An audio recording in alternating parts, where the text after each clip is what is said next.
sur les premiers jours de froid, on va faire un pot-au-feu.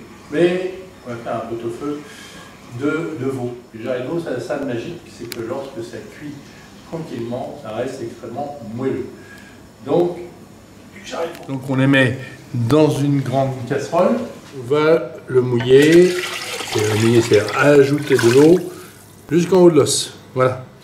On va mettre des éléments de goût. 5-6 clous de girofle, des oignons, un gros bouquet garni, ça c'est très important, un gros bouquet garni fait avec du verre de poireau, des branches de persil, du verre de céleri, du thym, du laurier, du poivre en grain. Alors, ça va être un peu moins généreux. Laisser monter l'eau à ébullition. Quand ça va être à ébullition, dessus va se former une petite écume. Là, on va ramasser l'écume. On va l'acheter et on va essayer de clarifier un peu ce bouillon. Le jarret de veau, c'est quoi? C'est un peu moins long qu'un pot-au-feu. Un pot-au-feu, c'est 2h30, 3h. Jarret de veau, c'est 1h30, 2h maximum. Et au bout d'une demi-heure de cuisson, à ce moment-là, on va rajouter les légumes. Les légumes, le secret du pot-au-feu. Des poireaux, des navets, beaucoup, parce que j'adore les navets. Des carottes, du céleri, du verre de céleri sans doute. Sans doute un petit peu de pommes de terre, parce que j'aime bien la pomme de terre. Une demi-heure avant que le jarret soit cuit, on rajoutera dedans, mais ça n'a rien à voir avec la recette, c'est pour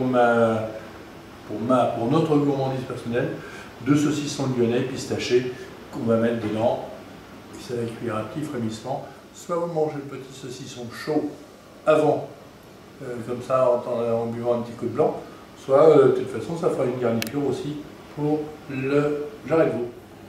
J'ai coupé une tête d'ail en deux. J'aime bien le goût du céleri. Du verre de céleri. Des carottes. On coupe tout ça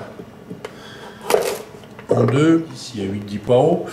On a pris des navets d'une belle taille. Vous avez vu les carottes, les navets, les poireaux, le céleri. Quelques pommes de terre qu'on fera cuire à part. Ça paraît être un plat tout simple. C'est un plat tout simple. Et ça peut devenir un plat magnifique selon l'assaisonnement. Là, comme ça va être cuit tout à l'heure. Prenez un petit peu de bouillon, vous le mettez dans une casserole, vous ajoutez du réfort râpé, un petit peu de crème, une noisette de beurre, vous fouettez hardiment jusqu'à temps que ça prenne beaucoup de goût, parce que le réfort ça va donner beaucoup de goût, ça peut faire déjà une sauce formidable. Vous prenez le bouillon, vous le laissez un peu réduire, vous ajoutez du beurre, vous râpez des truffes, c'est votre jarret de veau de Noël, formidable. Et puis vous avez mon jarret de veau à moi. Mon jarret de veau à moi, c'est le jarret de veau, voilà, famille. Qu'est-ce que j'ai fait? J'ai fait cuire des œufs durs, j'ai haché des cornichons, des capres, de l'oignon. J'ai fait une vinaigrette assez moutardée, c'est une sauce ravigote. Et puis je vais me faire un petit mélange d'herbes, persil, ciboulette, ce que j'ai quoi. Aujourd'hui j'ai ça, persil, ciboulette, et même un peu d'estragon qui traîne, que je vais hacher. Je vais rajouter dedans, ça fera une sauce formidable. Un petit mélange. Qu'est-ce qui se forme au-dessus? Ben, il se forme l'écume. Alors l'écume c'est quoi?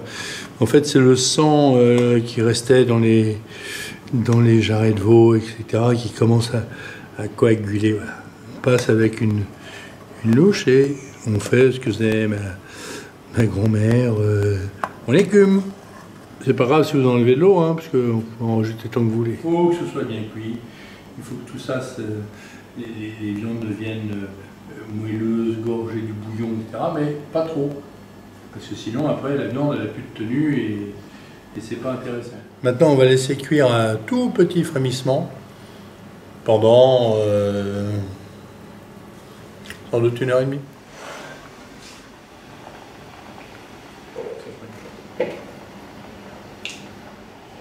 On les mangera avant.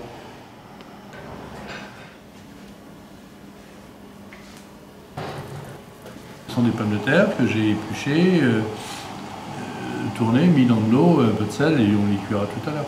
Gingembre frais que je mets dedans. Voilà. C'est fait, c'est cuit, il n'y a plus rien à faire. C'est juste à infuser. Si jamais vous aviez eu le temps de faire griller votre gingembre, c'est-à-dire de mettre sur la plaque de votre feu, sur le fond d'une poêle faire griller, et vous le mettez dedans, vous donne des parfums un peu différents. pas mal non plus, pour donner un petit coup de gingembre torréfié. Tu te sépares en deux, hein. Putain, c'est beau ça. Alors maintenant c'est chaud, donc il faut aller à table.